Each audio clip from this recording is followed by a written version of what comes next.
We got a couple of prospect injury updates to get you guys caught up on, and it's a couple of left-handed pitchers, Brandon Barriera and Ricky Tiedemann. One looks pretty good, the other one not so good. So we'll update that on this episode of Jay's Digest, as well as Orelvis Martinez. This guy's been tearing the cover off the ball in AAA, and a call-up seems imminent because the Jays continue to struggle offensively, and Orelvis Martinez could help those issues. So we'll have that and much more coming up next. What's up, Jays fans? I'm your host, Peter Vryonis, alongside host Nick Gosse. Orelvis Martinez has been the topic of conversation, not only in the Jays farm system, but around minor league baseball in general. He's been so good to start off this year. He's flashing a lot of power.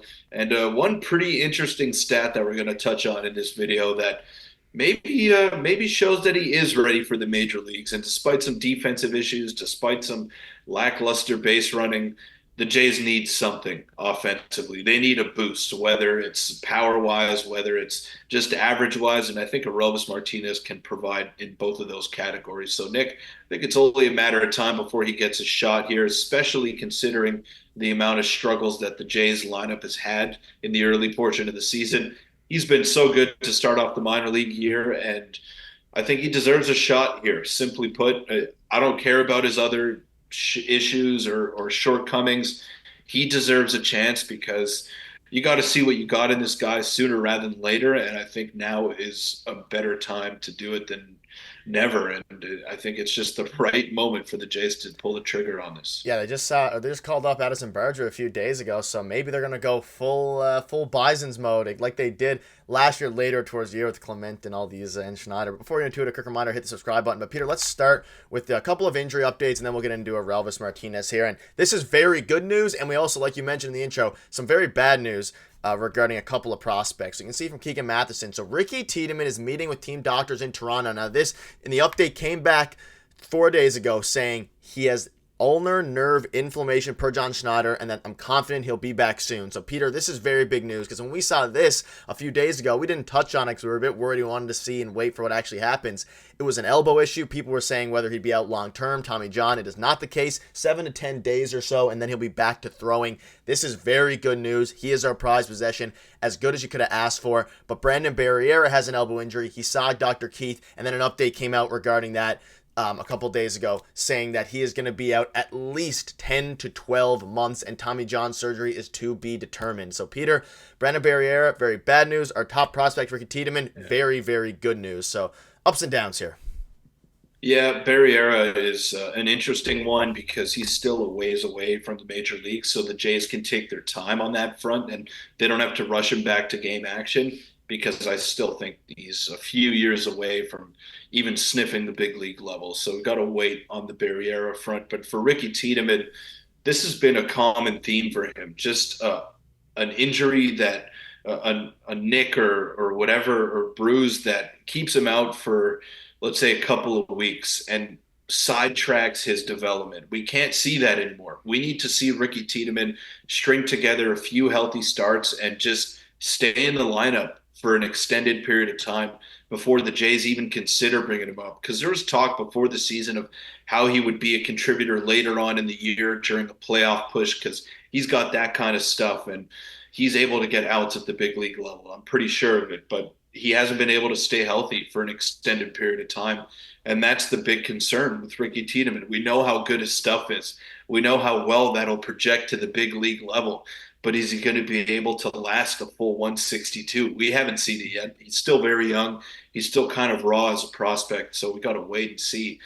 But I just want to see him stay healthy and continue his development because we're just seeing a few too many injuries for him. And I question his durability long term as a starter. Is he going to be able to throw 150 plus innings for you when he's 25, 26?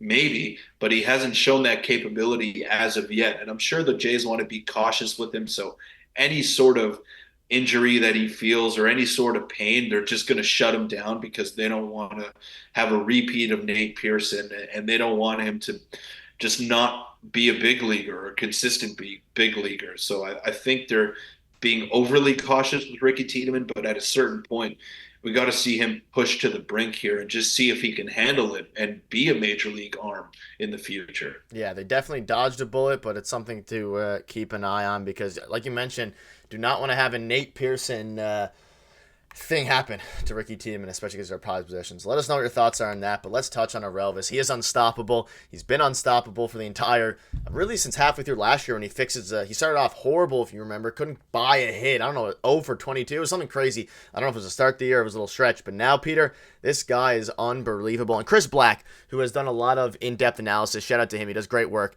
I did a little bit of a blurb on him here and said, I know Orelvis Martinez has things he still needs to work on. It looks and sounds like his defense is not major league ready, but I'm not sure the organization has the benefit of developmental patience right now as he hit another grand slam and he just keeps absolutely killing it. And this is a very interesting stat. He has hit more of these types of balls than any other Bison or Blue Jay so far in 2024, which is air 100 line drives and fly balls, hit 100 plus miles per hour, more than Vladdy, more than Berger, who was also tearing it up, and more than a lot of the major league guys. Peter, his bat is MLB ready, and I don't think the Jays can afford to wait any longer for the defense. They have plenty of defense. We saw Addison Berger, obviously he was put in an uncomfortable position in left field. His first game, he looks fine out there now. He looks good enough in right field and even did okay in left field in the subsequent games, but just get him in there. I don't care how you do it. I know it's not that simple, and they probably won't right now, but I just want to see this guy bat at the major league level. Even though we saw what happened with Jackson Holiday, I think it's worth a shot at this point. And I know Joe Siddle agreed with us, and agreed, not with us, but agreed with Jamie Campbell saying it at the end of their loss yesterday or the day before, I believe.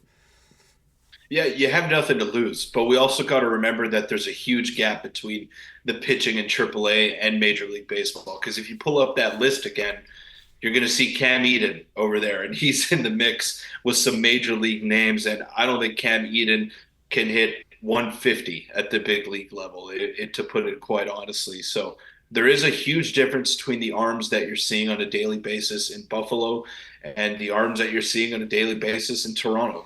There's levels to this. And yeah, we have seen Jackson Holiday, who's the top prospect in baseball, struggle mightily, and now he just got sent back down. So you don't want that to happen to Orelvis Martinez, but I think it's a different scenario in Toronto because the Orioles, they're trying to win the division and they're in the middle of the thick of things in terms of some of the best teams in baseball. They don't have time to wait, and they can't afford to have a guy in their lineup that is 1 for 34 or 2 for 34, whatever Jackson Holiday was. So they're not going to rush him. They thought he was ready because he was tearing it up in AAA, and he wasn't. But that's okay because they have Joey Westbrook, who's playing every day for them. They have a bunch of young players that are contributing at a high level. Yeah, they have so many guys in that lineup that are just tearing it up, right? So who is he taking at bats from? You don't want Jackson Holiday to take away at bats from guys that are contributing and have OPSs north of 800. That's not the case for the Blue Jays. The way I see it is, what do you have to lose if you bring up this guy? If he comes up and he struggles, send him back down. Then it's not meant to be for this season, and that's fine. I don't think it'll shatter his confidence to the point where he just won't be able to return to where he was pre-call-up. Whereas, like, the question is, though, who's he going to take at-bats from? Is he going to take away at-bats from Davis Schneider, from Kevin Biggio, from Isaiah Kiner-Falefa? I think he could. I think he has a much higher offensive ceiling than all three of those guys. But defensively, then, where do you slot him in? At second base, that's where he's played the majority of the season. Doesn't look too great there, but second base defense is not as crucial as some people make it out to be. So Chris Black hit the nail on the head there. The Jays are not in a position where they can just let this guy rot away in the minors because I don't think he's getting any better facing this AAA pitching. Yeah. He's been pretty consistent for over a year now with his numbers and just the output that he's been showing. So give him a shot in the big leagues and figure it out after that. Daniel Vogelbach plays once every 2 weeks. I know he's a nice story. He's a clubhouse favorite, but he's not really contributing, and he's just taking up a roster spot. So what do you have to lose if you throw Orelvis Martinez in the mix? Yeah, and if you're confident with Addison Barger, that kind of replaces Vogelbach as the left-handed pinch-hitting bat on days where you play against lefty starters and then bullpen later. So it's going to be very interesting to see, and there's a lot of stuff here. If the organization, like you kind of just mentioned, you actually mentioned it directly, truly believes they can help them, they need to find a spot. And we know how bad the Blue Jays offense has been this season. And I'm not going to harp on that because they obviously got a big win in yesterday yesterday's game, or today is the time of recording, but they got a big win in yesterday's game, and hopefully they can continue that tonight. But the offense hasn't gotten any better. And if you have a guy down there waiting, and he's not really he's still 22 years old. He's not crazy young anymore. He's been around for a while. The worst comes to worst, you send him back down if he doesn't play well, and you find another roster spot, and that you lose Daniel Vogelbach to waivers or something of that nature, whoever they decide to replace, because Daniel Vogelbach doesn't play defense anyways, so maybe that would be the simplest replacement. But that being said, Vogelbach has had success in the past, and he hasn't played well for the Jays this season, but they haven't really found too much room for him. But then the question is, if you bring him up, Orelvis, you need to find consistent playing time for him, because having him rot on the bench like Vogelbach does, that's when the biggest issue comes. And they're not going to send IKF down. Schneider's playing amazing. Biggio's playing good. So then what do? That's the big question. That's the thing. Yeah. That's the thing, Nick. You're bang on that. You can't call him up and then he plays once or twice a week, because then what's the point? You're ruining his development, and you're getting minimal production from someone that should be in the lineup semi-regularly or regularly. So if the Jays don't make a big move here, and I doubt they will, I don't think they'll swing a big trade or try to go after someone that has big time pop. So yeah, try it out here. And Vogelbach is just taking up a roster spot at this point. He's not really contributing much. So you call him up and then you figure it out as you go. But if he does get the chance to play in the big leagues, you got to find consistent at bats for him, at least 3, 4, maybe even 5 games a week for him, because he's a blue chip prospect and you can't afford to just have him on the bench, even if he struggles in the early going.